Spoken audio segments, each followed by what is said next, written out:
के माननीय जानिए आदरणीय हमने जे भी कार्यक्रम में जवाब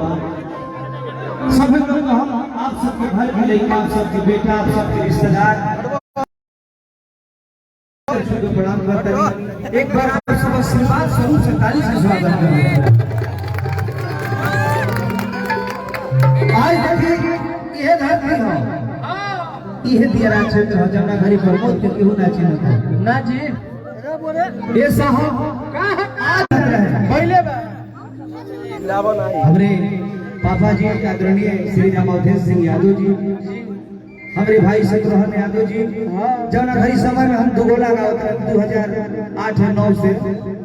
उस समय में हमने के दियरा क्षेत्र से उठानी और नकटा दियरा पंचायत और पूरे दियरांचल के प्यार आशीर्वाद मिलल ये आप सबके प्रमोद प्रेमी आप सबके आशीर्वाद से जो भी प्रेम मिलल बा अभी सबके आशीर्वाद से मिलल और सभा में तमाम प्रकार के जुटल बा मान्य आदरणीय सबसे पहले हम तभी बार शूटिंग कर रहे फिल्म के और हमारी तबियत भी खराब है अब सब चेहरा सब बुझात हुई डॉक्टर जी सब तबियत खराब बा हो सकते हमारे घर का कार्यक्रम बा और बाबा जी फोन करे कि आवे के बता रहा दीपक जी अइले और तमाम गोलू राजा मनोहर बेदा जी मित्र जात के सारे कलाकार लोग भाई जुटल ले जा सबके दिल से धन्यवाद। दीपक जी हम ना रहने तरवा सब पहले जुटनी संयोग मिल गए हम हो या चल आप सबके प्यार आशीर्वाद और ये तमाम नकटा दियरा पंचायत के जो भी चाचा लोग बा सब लोग ए प्रमोद प्रेमी पैर छू के कहता नहीं कि आप सब एक बार मुखिया जी खाली ताली से स्वागत करते और आदिशक्ति कंपनी के मालिक मनोज मिश्रा जी भी आई बनी चार के बाबा के माला से स्वागत कर देते बाबू का माला पूरे भारत स्तर की कंपनी आदिशक्ति कंपनी के एमडी हमारे मनोज बाबा मनोज मिश्रा जी ए मुखिया जी के प्यार और पिताजी के प्यार में जुटल बनी दिल से धन्यवाद बाबा कि रउआ जुटनी एक कार्यक्रम है और रउरा भारी हम बहुत जल्द आदिशक्ति कंपनी से हमारा गाना रिलीज हुई बहुत सारा गाना रिलीज बहुत बड़ा बड़ा गाना रिलीज चलो भगवान का देखा छोटे अरे रिटर्निंग कम आता था रिटर्निंग बैठल तनी एगो दो गाना हमके सुना दे फिर निकले तो हमारा हां अब सुनो भाई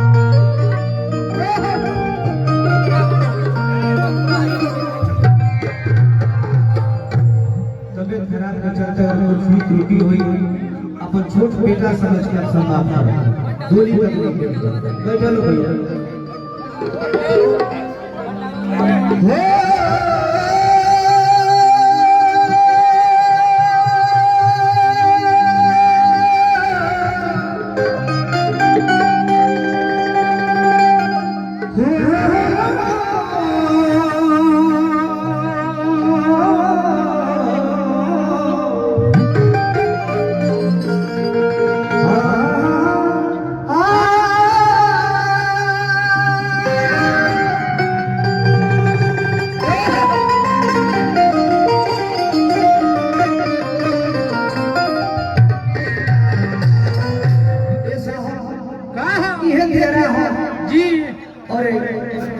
क्षेत्र हो जखमी जब भी हमारा हमारे पिताजी ये बार हम दूर पर ले जनता के सेवा करे खातिर देखिए हम लाइव वीडियो पर भी रहले तो देखिए लेके कबो चूल्हा बाटा करे कबो भंडारा चला करे जन जन के बेचारे जीवन अपन सेवा में लगा के मुखिया जी आप सबसे प्यार आशीर्वाद और एक अंतिम चरण में प्यार आप सब जरूर एक बार आप सबके बेटा प्रमोद वादा करता कि जब हम जीवन अगर हमारे बाबूजी मुखिया ये सब करता केहू के प्रोग्राम होई आप सब मुखिया जी से आप कर आप सब जो घर में का जरूर आके गाइए ओ जयंती मंगला काली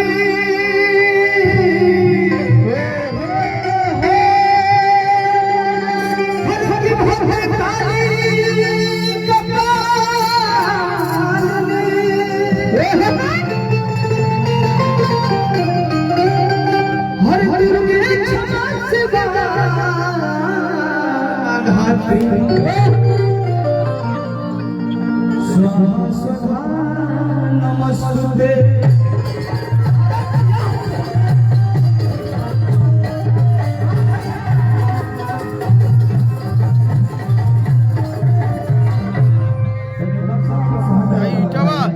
वही हमारा मन भर का है देखो भाई भाई बड़ा प्यारा संगीत गावला भाई जब बस विकास की अरे देवा मडुवा रोपनिया नैया अरे पाछा मेरा लोवा के घर घर के भाई बहन गावे ना भाई गाओ हर भूला गाना हर हजना बड़ी लगा साधा से हाल हाल सारा बिकल हां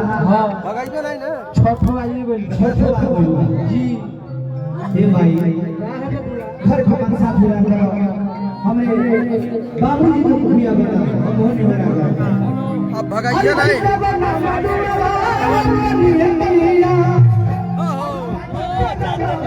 ठीक बा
भाई ऐसे कर पीछे छोड़ दी सब बाबूजी पीछे से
Yes,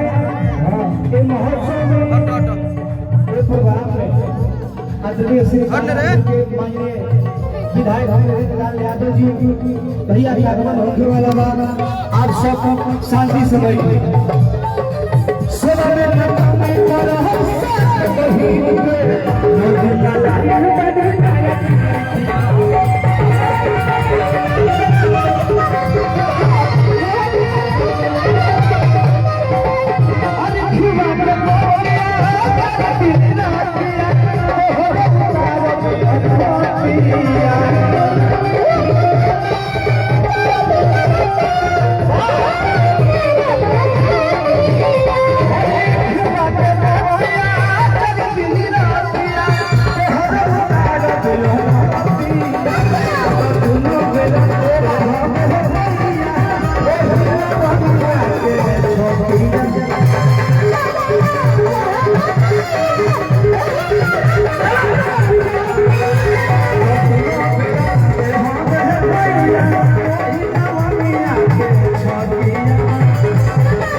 माई बहन लोग हल्का सा भाव बन रहा है।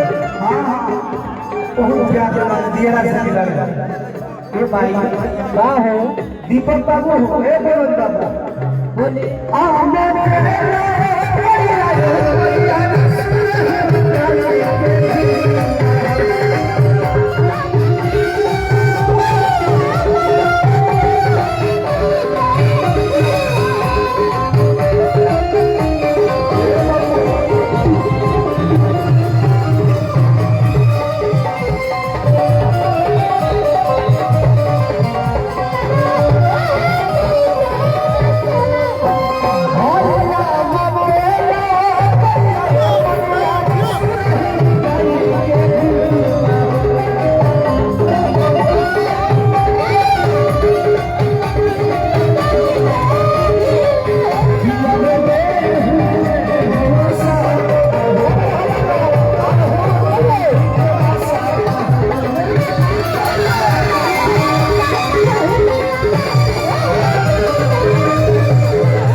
हमें पप्पू भैया बड़ा हज होता बाबू भैया की तरफ से बहुत बहुत पुरस्कार प्यार से बात रुपया का हरी सिंह जी आदरणीय हमें बड़े भैया हरिलाल यादव जी के आगमन हम हरी सिंह जी 2 शब्द बोल दानापुर के राष्ट्रीय कविता दल के विधायक हमारे रीतलाल यादव जी का आगमन हमारे कैंपस में हो गया है। रीतलाल यादव जिंदाबाद, राष्ट्रीय जनता दल जिंदाबाद, रीतलाल यादव जिंदाबाद, राष्ट्रीय जनता दल जिंदाबाद। हम सब के गार्जियन दानापुर के वर्तमान राष्ट्रीय जनता दल के विधायक हमारे बड़े भाई रीतलाल यादव जी का आगमन हमारे मंच में हो गए हैं। एक बार भैया अपने हाथवा गिरा पश्चिम में जनता के तरफ एकदम भैया हाथ करके आप मंच पर पहुंचने वाले रीतलाल यादव जिंदाबाद, राष्ट्रीय जनता दल जिंदाबाद। आइए कार्यकर्ता बंधुओं से मैं रिक्वेस्ट करता हूँ कि मंच पर चेयर का बंदोबस्त किया जाए। मंच को खाली कर इधर भी तो जितने भी हमारे कार्यकर्ता बंधु हैं, कार्यकर्ता बंधु और जितने भी हमारे सुरक्षा कर्मी हैं, मैं चाहता हूँ खाली करवा दिया जाए। हाँ मंच को खाली करा दिया जाए।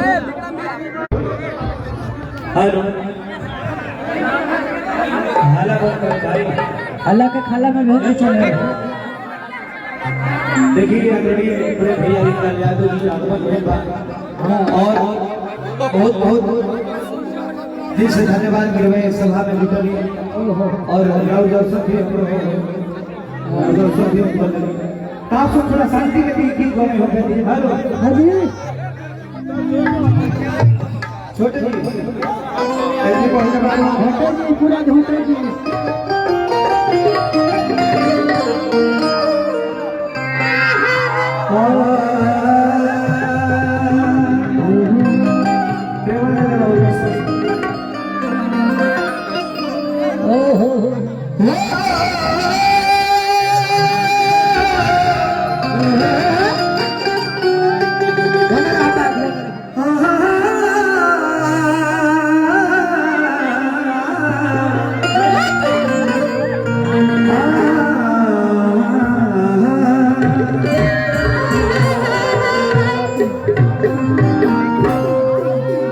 छोटे जी अपनी बढ़ जा बाबू। हाँ बाबू यही दिया हमारे क्षेत्र दिया हो। हाँ जी। और हर एक साल जब भी बाढ़ आवेला एजा कुछ न कुछ घटना घटेला। हाँ उस समय में गाना हम बोल रहे हैं आपसे बड़ा प्यार से बात कर रहे हैं गाना के का हर कितने हो चढ़ई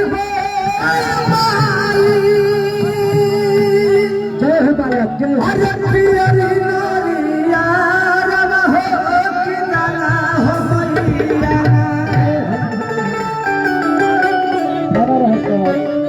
जब भी ऐसा कुछ बाढ़ आवेला कभी कुछ ना कुछ घटना घटत रहेला। वहाँ मेरे घर पे बालक भी हो रहा बहुत अमाई से बहुत ना बाबू वही उनका मेरे भाव में बाबू जी कि तो हो गए चढ़े मैया मैया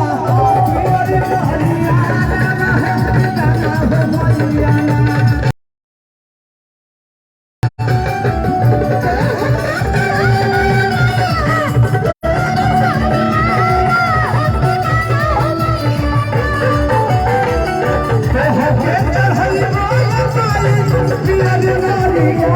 रवा हो कि गाना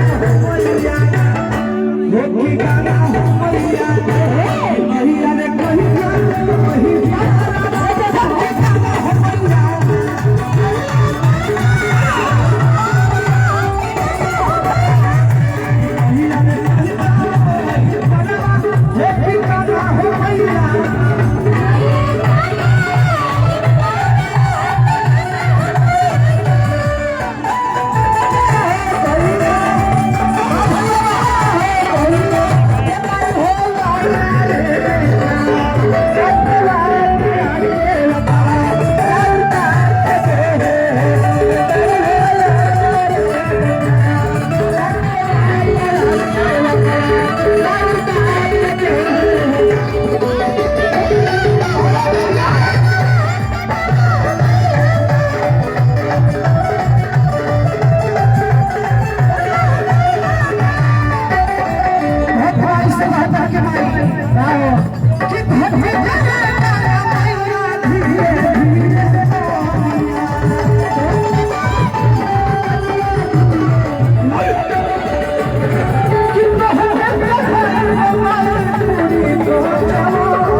अमरजीत बाबू की ओर से बहुत बहुत स्वागत ठेकेदार बाबू की तरफ से स्वागत अभिनंदन बा। और देखिए बहुत प्रकार लोग आई बा तबियत भी हमारा थोड़ा खराब बा। हां एगो गाना भी बड़ा सावन में हिट भई रहे हर की सब हो